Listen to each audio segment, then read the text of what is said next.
I just thought, you know, when he and Karen Allen were on screen together, it was just electric. It was utterly transporting. And my little sons, my 5-year-old and 3-year-old, have been listening to sort of movie soundtracks since we've been here. And yesterday on the way to school, we just played the Raiders theme over and over and over again. It still gives me goosebumps. Stephen, as a filmmaker, you know, his journey in the last sort of 10 years has been quite divergent from this particular style of filmmaking. And you can feel him sort of returning to feeling like it's a welcome return to some kind of originating home base. And not only George and Stephen, but also Frank Marshall and Kathy, you know, they've all grown up and matured and evolved as filmmakers, producers, as a kind of an entity together. And if you look at all of their collective bodies of work, it's been utterly influential on what we perceive to be popular culture. I think being bad is very attractive. An out-and-out baddie is incredibly attractive. I think it's because you're pushing moral boundaries and you're playing a foil to, you know, I mean, Indiana Jones is what makes him so wonderful is he's so flawed and ironic. You know, he's not a pure hero by any stretch of the imagination, but it's fantastic. You know, it's fantastic to play opposite that. Well, I wanted her to have almost an impenetrable steel-like quality to her, not a hair out of place. No matter what she was doing, no matter what mud she was walking through, you know, there was never anything on her boots.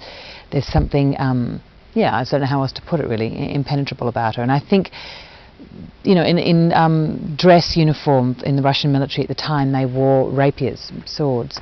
And so when that element was going to be introduced, I found that really exciting. And how to incorporate it so it didn't become swashbuckling, that it had a precision about it.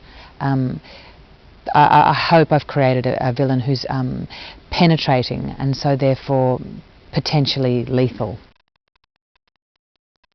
I'd never actually met Harrison before the first day of shooting, and my first encounter with him as an audience member was as this character, you know, and then I saw the Star Wars films.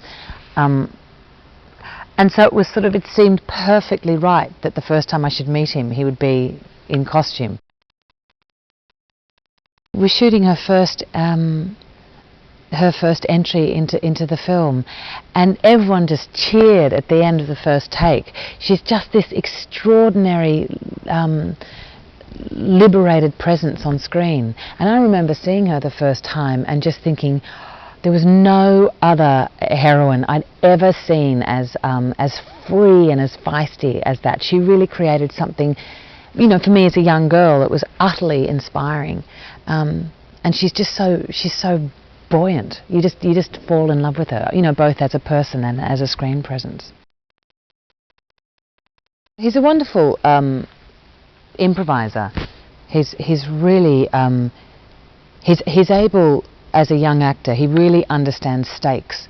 I think a lot of young actors get frightened of putting themselves out there or feeling that it's going to tip over into melodrama, but he's able to really raise the stakes and keep them raised, and I think that's no mean feat.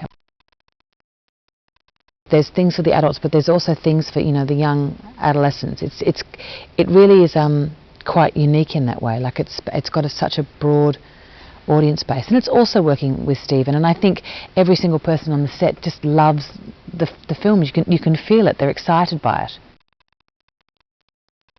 I know the other 3 films so well.